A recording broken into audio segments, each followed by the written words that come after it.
नमस्कार, स्वदेश खबर देख रहे हैं आप। मैं हूं आपके साथ प्रशांत पांडे। कार बाजार में बहार आई है क्योंकि मौसम डिस्काउंट का है। 4 साल बाद कारों पर दमदार डिस्काउंट का दमदार मौसम लौट आया है और आज हम इसी पर चर्चा करेंगे। बताएंगे कि आखिर कौन सी कार है खरीदने लायक का और ऑफर्स आखिर क्या क्या मिल रहे हैं इस खास शो में।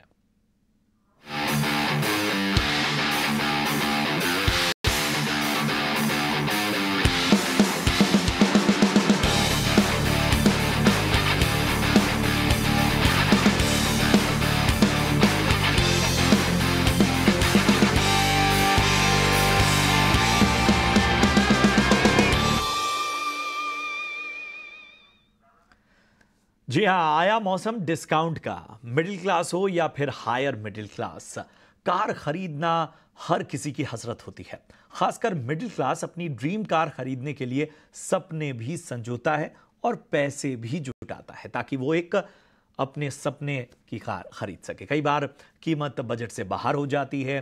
ग्राहक अपनी मनपसंद कार की बजाय कोई दूसरा मॉडल खरीद लेता है, समझौते करता है। लेकिन इस महीने कार कंपनियों ने लोगों की इस मुश्किल को आसान बना दिया है।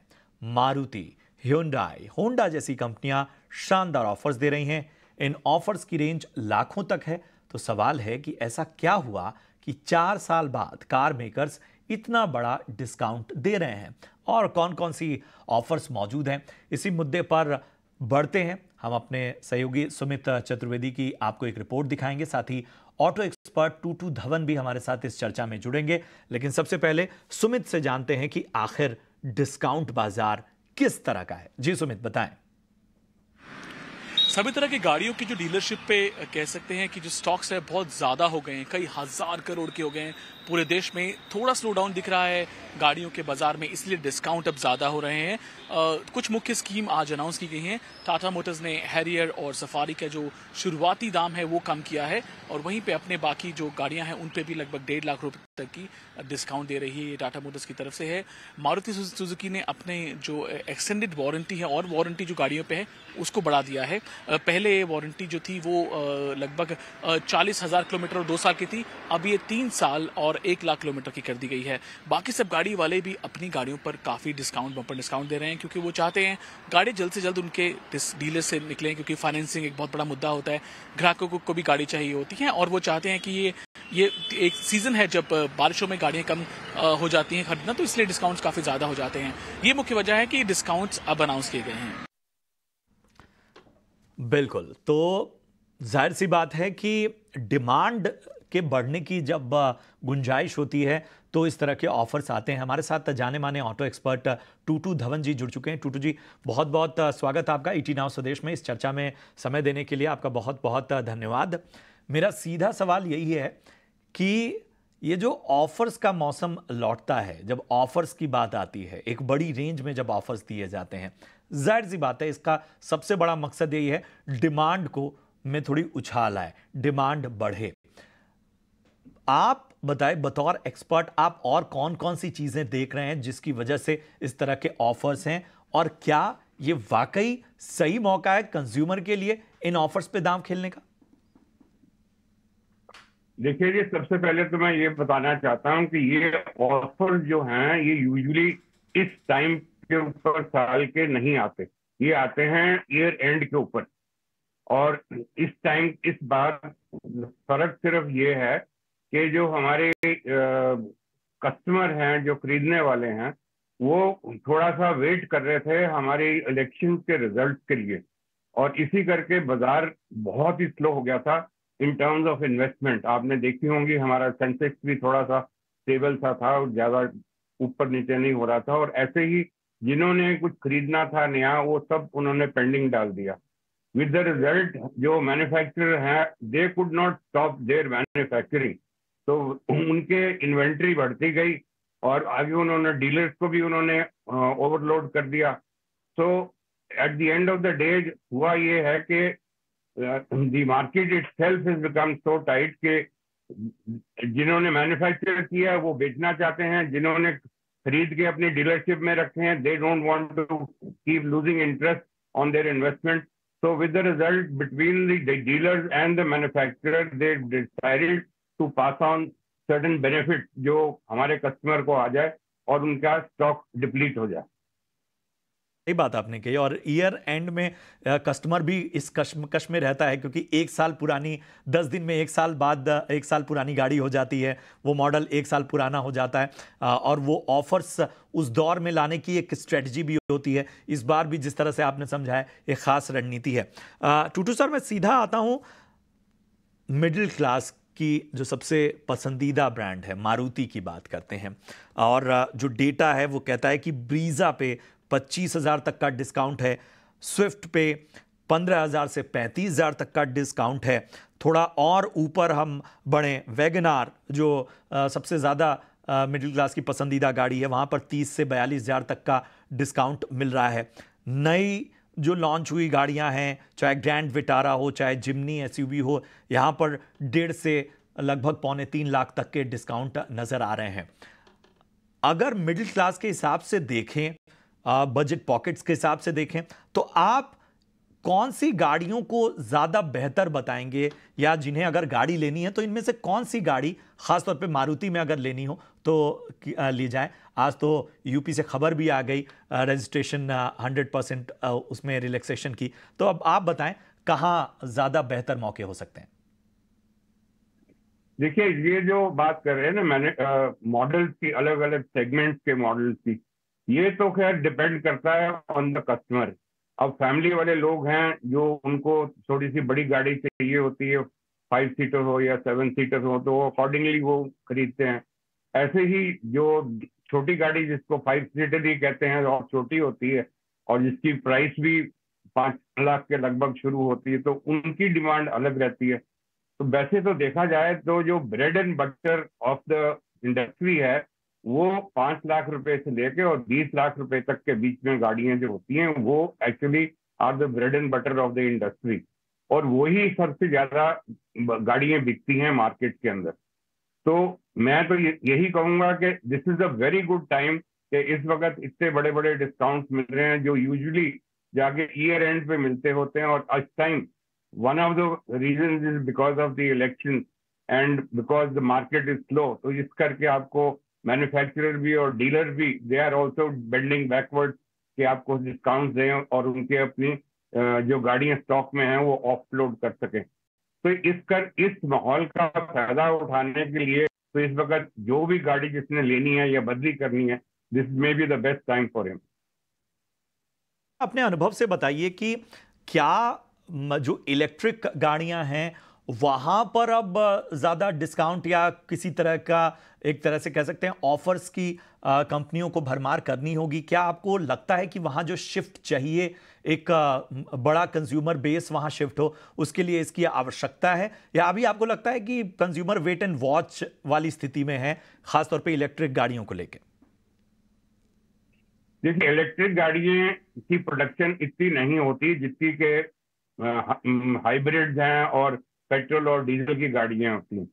तो विद द रिजल्ट अभी कंपनी की तरफ से कोई इतना ज्यादा प्रेशर नहीं है डीलर्स के ऊपर कि वो अपना स्टॉक को डिप्लीट करने की कोशिश करें। उनकी प्रोडक्शन यानी कि कम होती है, so I don't think there is any panic selling for them. बाकी ये कंज्यूमर्स, उनकी सेल्स जो है वो काफी कम है, मात्र 1000 गाड़ियां ही कंपनी ने बेची थी बीते साल। पर इस साल क्योंकि अब ये बड़ी अनाउंसमेंट आ गई है, तो इससे उम्मीद लगाई जा रही है कि जो इनकी सेल्स है वो इस रीजन में बढ़े। और इंडीड आज हम देखें तो स्टॉक में जब हम शुरू हुए थे शायद 9 सवा 9 बजे ही हमने इटीना स्वदेश के दर्शकों को बता दिया था कि ऐसी एक बड़ी खबर आई है मारुति सुजुकी के लिए, और उसके बाद देखिए स्टॉक आज जबरदस्त तेजी दिखा रहा है, फिलहाल डे हाई के आसपास ट्रेड कर रहा है। तो ये रिपोर्ट देखी आपने हमारी सहयोगी सृष्टि की, और आखिरी सवाल के साथ टूटू सर मैं आपके पास आना चाहूंगा। सेफ्टी एक बहुत बड़ा पैमाना है जिसको लेकर बार बार चर्चा होती है।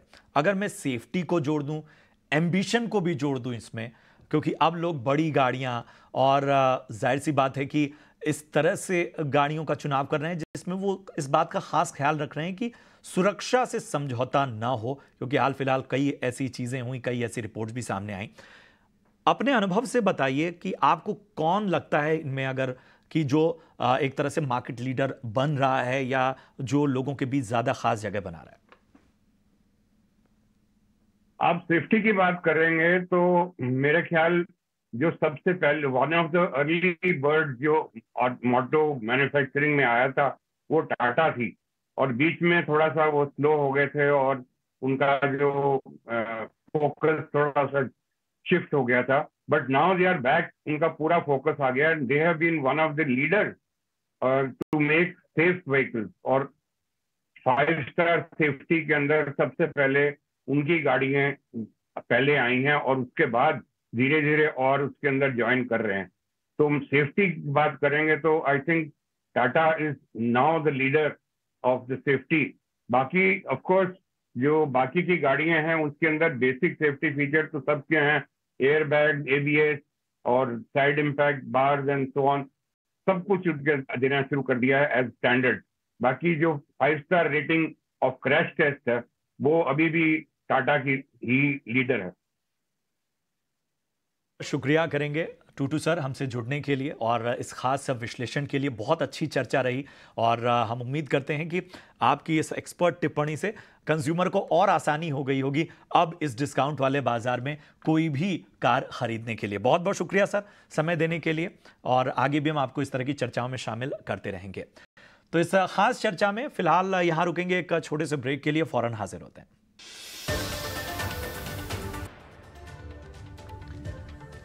स्वागत है आपका स्वदेश खबर में। अब कुछ अहम खबरों की ओर बढ़ते हैं। निफ्टी ने आज फिर नया शिखर बनाया, 112 अंक चढ़कर पहली बार 24,400 के पार बंद होने में कामयाब रहा। मारुति, ICICI बैंक, ITC ने इस तेजी में सबसे ज्यादा योगदान दिया। बाजार की ताजा अपडेट के लिए चलते हैं हमारे सहयोगी अंश के पास। अंश, बताएं दिन भर मार्केट में कैसा रहा एक्शन? तो निफ्टी में अच्छी खरीदारी निकली। अगर चार्ट पे देखा जाए तो वो 24,400 के लेवल को पार करके आज रिकॉर्ड हाई का स्तर छुआ। लेकिन अगर चार्ट पे देखा जाए तो पिछले 5 सेशन से एक कंसोलिडेशन में फंसा हुआ है, तो यहाँ पे एक न्यूट्रल स्टांस बनता हुआ नजर आता है। जबकि दूसरी इंडिसेस की बात करें तो आज सेंसेक्स ने भी रिकॉर्ड हाई का स्तर छुआ है। ब्रॉडर इंडिसेस की भी बात कर लेते हैं और यहाँ हम देख रहे हैं कि दोनों ही मिड कैप और स्मॉल कैप थोड़े से हरे निशान में बंद होते हुए नजर आए, लेकिन दोनों ही इंडाइसेस अपने पिछले सेशन के रेंज के अंदर ही क्लोज हुए, उसके अंदर ही ट्रेड होते हुए नजर आए। तो यहाँ पे एक डायरेक्शनल मूव मिसिंग था। अगर सेक्टर इंडिसेस की बात की जाए तो निफ्टी ऑटो आज का टॉप सेक्टर गेनर के तौर पे नजर आता है, जिसका मेजर गेनर यहाँ पे मारुति है। जिसका चार्ट देखा जाए तो मारुति का आज जो गेन था वो पिछले 2 साल का सबसे बड़ा गेन था। साथ ही साथ स्टॉक ने 100 DMA को पार भी कर दिया और आज का जो ऊपर का गेन था वो भारी वॉल्यूम के साथ हुआ था। अब दूसरी इंडिसेस की बात की जाए तो दोनों ही निफ्टी रियल्टी और निफ्टी बैंक ने 2 सेशन की लूजिंग स्ट्रीक को ब्रेक करके आज हरे निशान में बंद होते हुए नजर आए, जबकि निफ्टी FMCG ने रिकॉर्ड हाई का स्तर छुआ। अगर लाल निशान वाले इंडेक्सेस देखें तो यहाँ पे हमें निफ्टी IT इंडेक्स नजर आता है। तो ओवरऑल देखा जाए तो काफी पॉजिटिव सेशन था, लेकिन बहुत सारे इंडेक्सेस अपने कंसोलिडेशन में थोड़े घूमते हुए नजर आए, तो यहाँ पे थोड़ा सा न्यूट्रल स्टांस बनता हुआ नजर आ रहा है। बहुत बहुत शुक्रिया अंश इस अहम जानकारी के लिए, अहम अपडेट के लिए। अब बढ़ते हैं अपने खास सेगमेंट की ओर, 5 का पंच। मेरे सहयोगी शरद दुबे मेरे साथ जुड़े हुए हैं। जी शरद, बताएं एक्शन भरा पंच आज किन शेयरों ने दिखाया? जी बिल्कुल, आपका स्वागत है 5 का पंच में, जहां पे हम दिन के 5 अहम स्टॉक्स या थीम्स लेके आते हैं जहां पे भरपूर एक्शन देखने मिलता है। सबसे पहला ग्रुप ऑफ स्टॉक्स रहेगा राइस स्टॉक्स। आज राइस स्टॉक्स में इतनी तेज़ी क्यों देखने मिली? KRBL, LT foods, GRM overseas, Chamanlal Sethia, चारों ही स्टॉक्स में एक अच्छी तेज़ी आई। और ऑल्सो कोहिनूर फूड्स, एक small cap micro cap company है, वहाँ पे भी तेज़ी आई। लेकिन तेज़ी आया क्यों? तेज़ी आया इसलिए क्योंकि रिपोर्ट्स आ रही है कि सेंटर जो है एक्सपोर्ट, जो चावल की एक्सपोर्ट है, उसकी नॉर्म्स को रिलैक्स कर सकते हैं। यहाँ पे रिलैक्सेशन में जो है अलग अलग टाइप की वैरायटीज़ है, उन पे जो है फोकस रहेगा। और ऑफकोर्स थोड़ी सी जो स्टोरेज कैपेसिटी है उसमें भी भारत में इम्प्रूवमेंट आया है। अब इसके अलावा राइस शिपमेंट्स में भी जो है एक फिक्स ड्यूटी लग सकती है, और जो 20% का टैक्स है पैराबॉइल्ड राइस एक्सपोर्ट्स में, उसे भी हटाया जा सकता है। तो उसके कारण rice stock specially export theme वाले, उनमें तेज़ी देखने मिली है। CSC की बात कर लेते हैं तो यहाँ पे स्टॉक में अच्छी तेज़ी देखने मिली है दिन के ट्रेड में। यहाँ पे रिपोर्ट्स आ रही है कि टैरिफ जो है 6% बढ़ चुका है कोलकाता के सर्कल में। आप याद रखिए जो फ्यूल एडजस्टमेंट उसको कस्टमर्स के ऊपर लागू किया जा सक रहा है, और इस क्वांटम लगभग 40 पैसा पर यूनिट होगा। बट ये बहुत एबिडा पॉजिटिव जो है मूव है। इसके अलावा जो रेगुलेटरी एसेट्स है वो लगभग 3000 से 3500 करोड़ के हैं, जहां पे ग्रेजुअल रिकवरी देखने मिल सकता है। तो ओवरऑल दाम बढ़ा रहे हैं सीएससी, जहां पे ऑपरेट करते हैं वेस्ट बंगाल में, स्पेशली कोलकाता के सर्कल में, तो उसके कारण स्टॉक में तेज़ी आई। तीसरा स्टॉक रहेगा मारुति सुजुकी। शानदार मूव देखने मिली, लगभग 6 से 7% का जो है अपमूव एक दिन में मारुति ने दिया है, बड़ी बात है। अब यहाँ पे रिपोर्ट्स है कि यूपी ने जो है हाइब्रिड व्हीकल्स को जो है रजिस्ट्रेशन फी का जो है 100% वेव ऑफ कर दिया रोड टैक्स, और यूपी गवर्नमेंट ने अनाउंस किया है कि पूरी कंप्लीट वेवर कर दिया रजिस्ट्रेशन टैक्स का बड़े स्ट्रॉन्ग हाइब्रिड कार्स को लेके। तो इसमें सबसे बड़ा बेनिफिशियरी अपने प्लेयर्स के बीच में मारुति सुजुकी हो रहा है, जहाँ पे उनकी जो हाइब्रिड व्हीकल्स है वो फोकस में रहेंगी, जैसे कि उनकी विटारा हुआ और ब्रेज़ा भी हुआ। कस्टमर्स को लगभग 3.5 लाख रुपए का बेनिफिट भी देखने मिल सकता है। तो इसका मतलब कस्टमर्स को भी बेनिफिट आ रहा है और मारुति सुजुकी के इन्वेस्टर्स को भी। अब हमारा जो चौथा स्टॉक है वो है बजाज हेल्थ केयर। इस पे जो है एक फंड रेज अनाउंसमेंट होने वाली इक्विटी के ज़रिए जुलाई 10 को। तो इस स्मॉल कैप स्टॉक में ज़रूर अपने रडार रखिएगा, क्योंकि यहाँ पे बज़ है कि मार्की इन्वेस्टर्स भी इस स्टॉक में आ सकते हैं। तो बजाज हेल्थ केयर पर आप ज़रूर फोकस रखिएगा। हमारा आखिरी ग्रुप ऑफ स्टॉक्स रहेगा चाय के स्टॉक्स। चाय के स्टॉक्स में आप ले लीजिए Harrison Malayalam, BBTC, Andrew Yule, Rossell, Goodricke, Tata consumer, सारे स्टॉक्स में भरपूर तेज़ी देखने मिली है। रॉयटर्स का रिपोर्ट आया है, यहाँ पे चाय के जो प्राइसेस है वो लगभग 20% बढ़ गए हैं लोअर सप्लाई के कारण। याद रखिए पिछले एक दशक तक चाय के प्राइसेस कहीं नहीं मूव किए, लेकिन अब इश्यूज़ के कारण, हीट वेव के कारण ओवरऑल जो चाय के प्राइसेस है पहली बार बढ़ रहे हैं ऑलमोस्ट एक डिकेड में। ये बड़ा बात हो जाता है।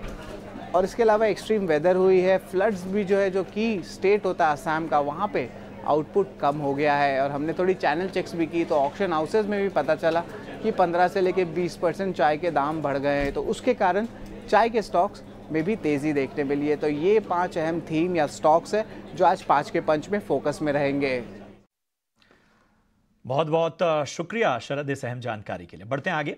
चावल शेयरों में शानदार चमक देखने को आज मिली। खबर है कि सरकार चावल एक्सपोर्ट पर पाबंदी में कुछ राहत दे सकती है। विश्वमोहन मेरे सहयोगी जुड़ चुके हैं। विश्वमोहन, बताएं क्या खबर रही आज? देखिए, चावल शेयरों में ज़बरदस्त तेज़ी का रुख है और उस तेज़ी के पीछे सबसे बड़ी वजह यह है कि सरकार चावल एक्सपोर्ट में राहत देने की योजना बना रही है। और इस बात को लेकर हमारे सोर्सेस बता रहे हैं कि सबसे पहले बासमती एक्सपोर्ट, जिस पर एमईपी को कम किया जा सकता है, इसका प्रस्ताव 5 जुलाई को ही जा चुका है। इसे घटाकर $800 प्रति टन के आसपास किया जा सकता है। हालांकि जो ट्रेड बॉडी है उनको लगता है कि इससे भी कम होना चाहिए, क्योंकि जो एज है, जो फ़ायदा मिल रहा है बासमती एक्सपोर्ट में, वो पाकिस्तान को मिल रहा है। तो ये एक पहली डिमांड है।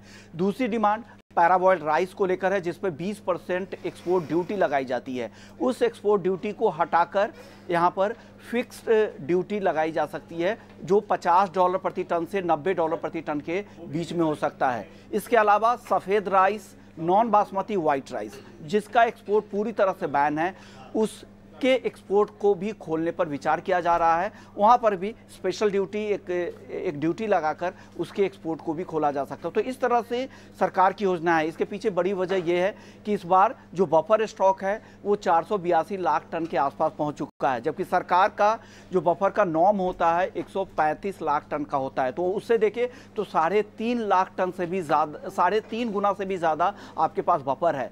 अब नई फसल भी अक्टूबर से आनी शुरू हो जाएगी, तब नई जब सरकारी खरीद होगी तो आप रखेंगे कहाँ? तो गोदामों में भी जगह नहीं है, ओवर सप्लाई की स्थिति ना पैदा हो और जो चावल हो पड़े हुए पहले से वो खराब ना हो और किसानों को बेहतर भाव मिले। ये तमाम कोशिश है। इसके पीछे यही एक मकसद है कि उम्मीद की जा रही है कि एक्सपोर्ट खोला जाए, ताकि किसानों को भी बेहतर भाव मिले और खरीफ सीजन में जो बम्पर बुआई हो रही है और बम्पर उत्पादन की जो खबर आ रही है, उससे भी किसानों को राहत मिलेगी, क्योंकि उनको भाव एक्सपोर्ट खोलने पे ज़्यादा मिलेंगे। शुक्रिया करेंगे विश्वमोहन। बढ़ते हैं आगे। जून के महीने में इक्विटी म्यूचुअल फंड्स में निवेश एक नई रिकॉर्ड ऊंचाई पर पहुंचा। हमारे सहयोगी शरद दुबे हमारे साथ बने हुए हैं। जी शरद, बताएं आखिर किस तरह का नया कीर्तिमान म्यूचुअल फंड्स ने छुआ है? जी बिल्कुल, जून के एम्फी डेटा में जो है, जो सबसे अहम डेटा है वो मैं सबसे पहले आपको बताता हूँ। SIP मंथली डेटा जो है रिकॉर्ड हाई लेवल्स पे आया है, 21,000 करोड़ रुपए से ज़्यादा। पहली बार रिकॉर्ड किया गया है। और वही अगर इक्विटी फ्लोज के बारे में बात करें तो सबसे बड़ा आंकड़ा 40,000 करोड़ का मंथली इन्फ्लो देखने मिला है। अब इस इन्फ्लो का कारण यह है कि थीमेटिक फंड जो होती है वहाँ पे 20,000 करोड़ का इन्फ्लोज देखने मिला है और इसका इम्पैक्ट न्यू फंड ऑफर्स का भी है। टोटली 17 NFOs लॉन्च हुए हैं जिनका कुल वैल्यू आता है 15,230 करोड़ रुपए का। और इंटरेस्टिंगली अगर मिड कैप और स्मॉल कैप फंड्स के बारे में बात करें तो लगातार तीसरे महीने जो है बड़ी अच्छी इन्फ्लो देखने मिली है। इन्फ्लोज के अलावा अगर लार्ज कैप फंड्स की बात करें तो यहाँ पे मार्च से लार्ज कैप फंड्स जो है अभी भी म्यूटेड आ रहे हैं। और इंटरेस्टिंगली मैं बताऊं कि जो फ्लेक्सी कैप फंड्स है वहाँ पे बाइंग लगातार तीसरे महीने स्ट्रॉन्ग दिख रही है। तो हमने SIP के बारे में बात कर ली, इक्विटी इन्फ्लोज के बारे में बात कर ली और जो सेगमेंटल परफॉर्मेंस है वो भी हमने आपको बताया। ओवरऑल टोटल AUM और इक्विटी AUM की बात करें तो वो भी अपने रिकॉर्ड हाई लेवल्स पे है। तो ये ओवरऑल जो जून के आंकड़े आए हैं वो बहुत स्ट्रॉन्ग आए हैं अगर आप रिटेल पर्सपेक्टिव से देखें तो। शुक्रिया शरद इस अहम जानकारी के लिए। चलिए इसी के साथ इस बुलेटिन में इतना ही, दीजिए इजाजत। आप देखते रहिए ET नाउ स्वदेश। नमस्कार।